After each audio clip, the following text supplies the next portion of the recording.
नर्मदा जी है वो शिव की मानस पुत्री है।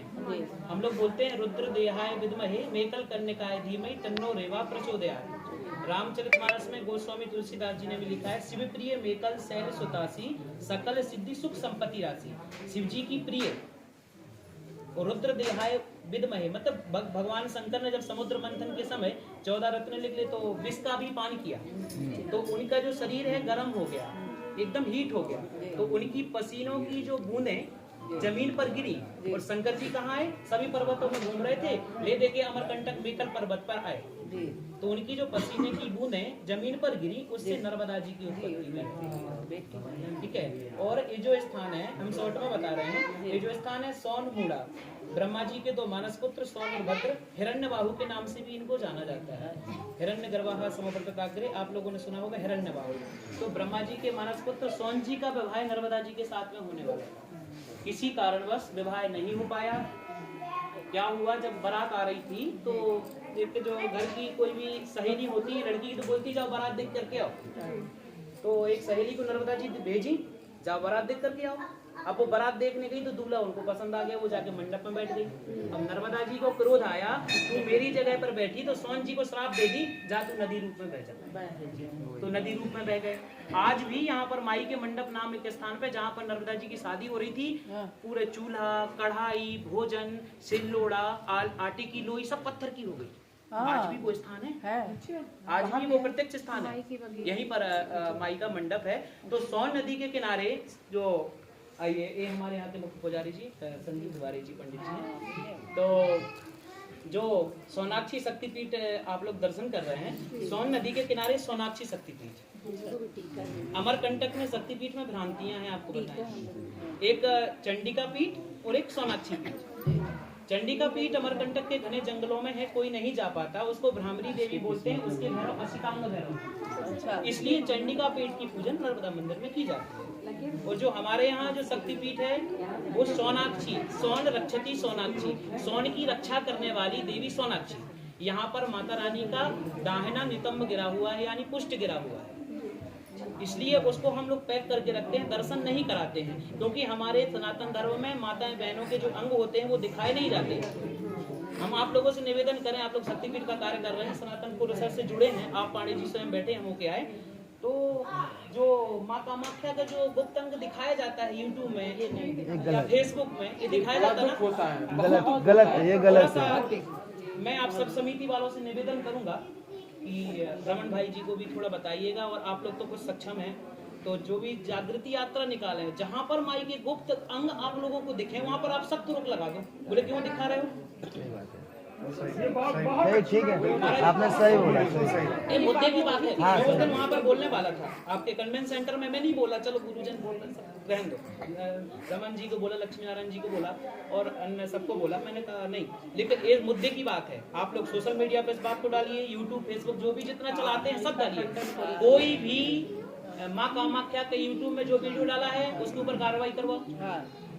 गुप्त अंग नहीं दिखाना चाहिए। हम लोग कितना बढ़िया चुनरी और सब ढकते हैं, तो इसलिए हम लोग सोचते थे कि ऐसा क्यों हो रहा है। इसलिए हम लोग माता रानी के जो गुप्त अंग हैं उसको हम लोग ढक करके रखते हैं। अब आदमी जिद कर ले गए, कितनों जिद कर ले तो भी नहीं दिखाते। आप माँ से जुड़े हो, माँ के पास आए हो, इसलिए आपको दर्शन हुआ। आपने देखा होगा पूरा पैक रहता है। अब लोग कहते हैं शक्तिपीठ, शक्तिपीठ, भैया शक्तिपीठ है, दर्शन करो, हम क्यों अपनी माँ का गुप्त अंग दिखाएं? नहीं, कोई मतलब नहीं होता है। मतलब कैसे बताओ ना आप लोग, कोई मतलब नहीं होता है। तो यही है हमारी महिमा है, माता का दर्शन करते हैं। यहाँ के जो भैरव हैं, हर शक्तिपीठ के भैरव होते हैं। भद्रसेन भैरव हैं यहाँ के, जो आपने कुंड के पास में दर्शन किया। और चंडिका पीठ सोनाक्षी काल माधव के पूजन यही होता है। बोले सोनाक्षी माता की जय, माता शक्ति की जय, नमः पार्वती पते हर हर महादेव। चंडिका पीठ जी ना बोले, वहाँ पे डेवलपमेंट नहीं हो पा रहा। चंडिका पीठ में दीदी डेवलपमेंट क्या है कि खाई है, वहाँ पर एक गुफा है पुराने जमाने की, जाने का रास्ता भी उबड़ खाबड़ है, इसलिए कोई भी जाता है, कोई गिर जाता है, कोई फिसल जाता है।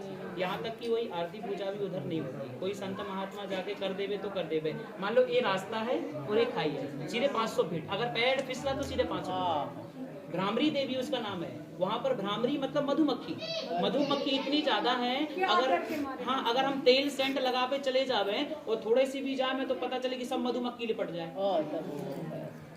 वो रहस्य है, उसको रहस्य ही रखें। माँ तो सब जगह है, और कुछ आपके मन में हो तो वहाँ के भैरव अशितांग भैरव है, और वो सबको नहीं जाने। तो भैरव जी का भी दर्शन नहीं हो पाता। वहाँ के भैरव अशितांग भैरव भद्रसेन पूजन नहीं होता है। कोई भी शक्तिपीठ वाले यज्ञ अनुष्ठान करने जाते हैं तो सब यहीं आगे करते हैं। हमारी नीचे कुटिया है, ध्यान कुटी बहुत बड़ी, 200-250 लोगों की कैपेसिटी के हिसाब से बना के रखे हैं। लोग वहाँ पे हवन पूजन करते हैं। मतलब जहाँ पे कल बहती हो, झरना, लाइट पानी की कोई व्यवस्था नहीं चाहिए तो बटन यहाँ से दबा देंगे सब पहुँच जाएगा, लेकिन कोई कहा नहीं चाहिए तो उस मतलब नेचुरल हम लोग एक टाइप से बना करके रखे हैं, है ना। तो माता रानी का बड़ा ही आशीर्वाद है हम सब पर, और काशी विश्वनाथ जी का बड़ा ही आशीर्वाद है। अब थोड़ी सी हम डेवलपमेंट की बात करें, भैया जी भी अवगत करा रहे थे।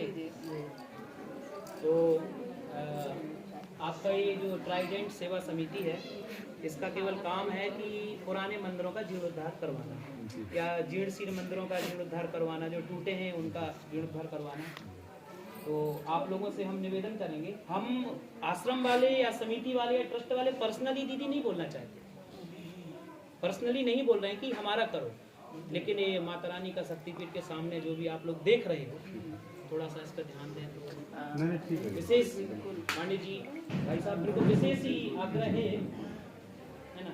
अच्छा रामकृष्ण कुंभ के बाद महाराज जी ने कार्यक्रम बनाइए, जो भी वो हमसे बना कर रामकृष्ण जी कुछ हो सकता है चंडिका माता जी के मंदिर के लिए? सभी तो नहीं जा सकते हैं, खतरनाक, और बाबा भैरव उनका रक्षा करते हैं क्योंकि वो ध्यान और सिद्ध पीठ है। तो वहाँ के डेवलपमेंट जो भी योगी जाए, सिद्ध जो करना जाए, उनको कुछ तो आवागमन हो, गाइडेंस कुछ कर सकते हैं, है ना, बातें किया जा सकता है, रमन जी से बातें कर। वो जिम्मेदारी में है, लेकिन अभी तक वो केवल गुफा को ही शक्तिपीठ माना जा रहा है। अभी आप लोगों ने 51 शक्तिपीठ का जो महासमागम किया, उसमें आपने एक शक्तिपीठ अज्ञात लिखा, हाँ अज्ञात लिखा है ना, है ना, तो वो अज्ञात ही है। कोई कुंड भी है वहाँ पे छोटा? नहीं कुंड नहीं है, कुंड ही है। नहीं, ये तो बड़ा है। हाँ कौन सा भी है गुफा में अंदर? नहीं, छोटा कुंड नहीं है, झरने हाँ बहते रहते हैं चारों तरफ, कोई विशेष नहीं है। आप गए हैं? जिंदगी में 2 बार गए हैं बस। वो क्या है, बहुत विलुप्त जगह है। एक जगह पानी का रिश्ता है ना? हाँ पानी रिश्ता है। हाँ, वो थोड़ा सा दूर है वहाँ। अभी कुछ संत लोग गए थे तो वहाँ पे एक देवी जी की प्रतिमा रख के आए और पूजन पाठ करते रहे, और लकड़ी का रास्ता बनाया, 2-4-10 लोग गए, गिर गए, तो वो फिर वही रास्ता ही ठीक करना। हाँ उधर रास्ता एकदम ऐसी चढ़ाई पे ये चढ़ाई पे नीचे गिरे तो मधुमक्खी उठा ली गुफा। किसी को व्यवस्था किया जाएगा तो हो जाएगा। इसीलिए मधुमक्खी नहीं जाने देगी, जो कुछ है वो तो रहना जी चाहिए। जी। और दीदी यहाँ का भी हमारे यहाँ का अभी देख रहे हैं आप शक्तिपीठ, तो माता रानी का सामने छत वगैरह नहीं है, हमने भाई साहब को अवगत कराया था। तो और आवागमन के लिए आप जो सीढ़ी, हाँ जी हाँ जी, आवागमन के लिए रोड भी कच्चा है। इस साइड से तो आप सीढ़ी से आए हैं, जो कोई दिव्यांग आ जाए, कोई विकलांग आ जाए, कोई बीमार आ जाए, उसको दर्शन नहीं मिल सकता। तो करीब 100 मीटर भी नहीं होगा, 60-70 मीटर रोड है। और इसके अलावा माता रानी के सामने जो सीढ़ी का कुछ काम है और जो फर्श वगैरह का, तो आपकी समिति से निवेदन करूँगा कि ऐसा है ना कि देखो एप्लीकेशन हाँ सब हाँ वो लिख के रखे हैं, लिख कर हमको व्हाट्सएप बात हुआ करिए। था, नहीं लिख के रखे, वो आवेदन आपको दे रहे हैं। और यहाँ के जो फोटो वगैरह हैं जो डेवलपमेंट वाले, तो ट्राइडेंट सेवा समिति को आप लोग समर्पित थोड़ा सा करेंगे। पहले थोड़ा आप लोग प्रसाद ही पाओ। उधर जाने के लिए वो बैरियर क्यों लगा हुआ है?